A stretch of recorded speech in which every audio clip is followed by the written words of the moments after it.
हिंदू विश्वविद्यालय की बात होती है तो महामना मदन मोहन मालवीय जी को याद न करिए असंभव है। यहाँ के विश्वविद्यालय में कण कण में रज रज में महामना का अस्तित्व को दिखाई देता है, वो होता है। इसलिए मैं आज जिस स्वबोध की बात करनी है तो इस मंच से आप सबसे प्रार्थना करना चाहता हूँ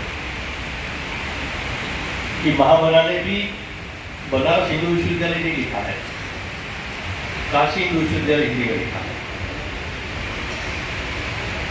तो मैं तो जब से उत्तर प्रदेश आना शुरू किया और इस विश्वविद्यालय में अनेक वर्षों का आना जाना रहा, मैंने कभी PhD शब्द का उपयोग नहीं किया। मैं हमेशा काशी हिंदू विश्वविद्यालय शब्द का प्रयोग करता हूँ। और हिंदू के नाम से देश में एकमात्र विश्वविद्यालय है। तो इस दृष्टि से हम लोग इस काशी हिंदू विश्वविद्यालय शब्द का प्रयोग करें, ऐसी विनम्र प्रार्थना करता हूँ। मेरे परिचय में उद्बोधन में अनेक महानुभावों ने कहा राष्ट्रीय शिक्षा नीति की बात। मैं स्पष्ट करना चाहता हूँ कि मैं कोई औपचारिक सरकार की कमेटी में कहीं टास्क फोर्स में नहीं हूँ, न था।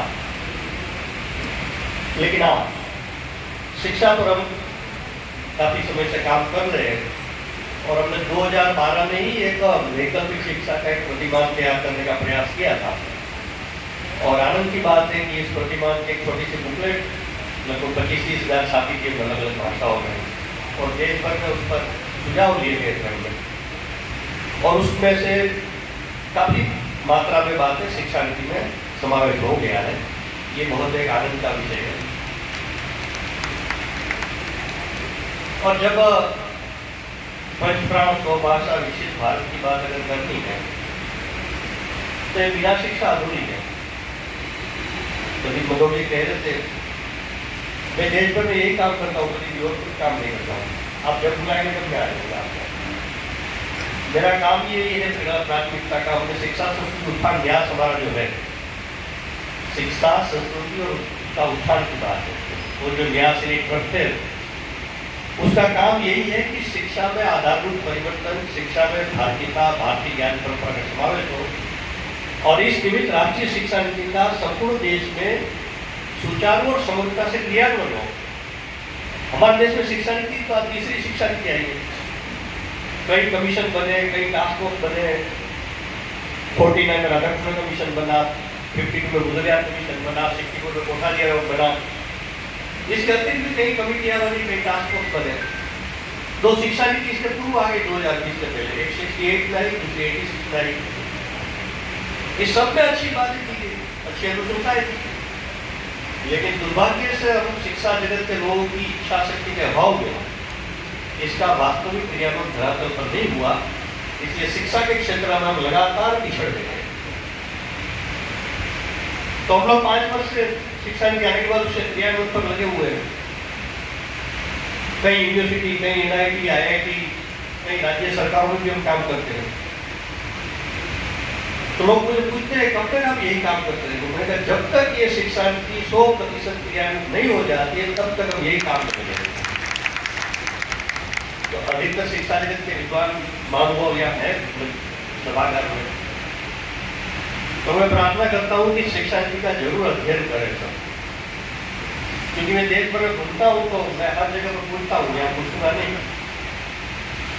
कि कितने लोगों ने राष्ट्रीय शिक्षा नीति पढ़ी है।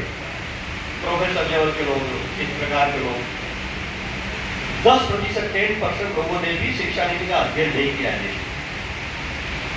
कैसे क्रियान्वयन होगा? जो स्व की बोध की बात है, वो स्व के बोध की पूरी शिक्षा नीति स्व के बोध के लिए है। स्वतंत्र भारत में पहली शिक्षा नीति आई है कि जिसका आधार भारतीयता और भारतीय ज्ञान परंपरा है। आप शिक्षा नीति पढ़ेंगे तो इनका इंट्रोडक्शन है, उसके लास्ट पेरा है, 8.5 लाइन का पेरा है। मैं तो हिंदी पढ़ता हूँ, हिंदी की बात कर रहा हूँ। उस पेरे में शिक्षा नीति के उद्देश्य के बारे में लिखा गया है। उसको मैं 1 लाइन में आपके सामने प्रस्तुत करने का प्रयास करता हूँ। इस राष्ट्रीय शिक्षा नीति का उद्देश्य ऐसे नागरिकों का निर्माण करना है जो विचार से, बौद्धिकता से और कार्य व्यवहार से भारतीय बने। विचार से, बौद्धिकता से और कार्य व्यवहार से भारतीय है। प्रश्न मन में उठ सकता है, क्या हम भारतीय नहीं है? इस पर चिंतन हमने अपने अपने व्यक्तिगत स्तर पर, पारिवारिक स्तर पर और सामाजिक स्तर पर करने की जरूरत आवश्यकता है। जब मैक्रो ने ऐसा कहते हुए ग्राफ तो देखा नहीं, 1.5 पेज का एक ग्राफ तैयार किया था, उसके आधार पर देश की शिक्षा सारी बदल दी और वो शिक्षा लागू करने के बाद मैक्रो ने अपने पिताजी को पत्र लिखा कि पिताजी, मैं भारत की शिक्षा व्यवस्था परिवर्तन करने में सफल रहा हूं, इसका मुझे आनंद है, लेकिन सच्ची सफलता तो तब मानी जाएगी हम, हमारा शासन, हमारी सरकार या नहीं रहेंगे, फिर भी ये व्यवस्था चलती रहेगी तो उसमें निकलने वाले देखने में तो भारतीय होंगे, लेकिन आचार विचार व्यवहार से वो संपूर्ण अभारतीय होंगे। मैं कहता हूँ मैक्रो क्या ज्योतिष शास्त्री था, क्योंकि आज आप मॉम डैड बोलेंगे तो आधुनिक माने जाएंगे, माँ पिताजी बोलेंगे तो पुराण पत्नी माने जाएंगे।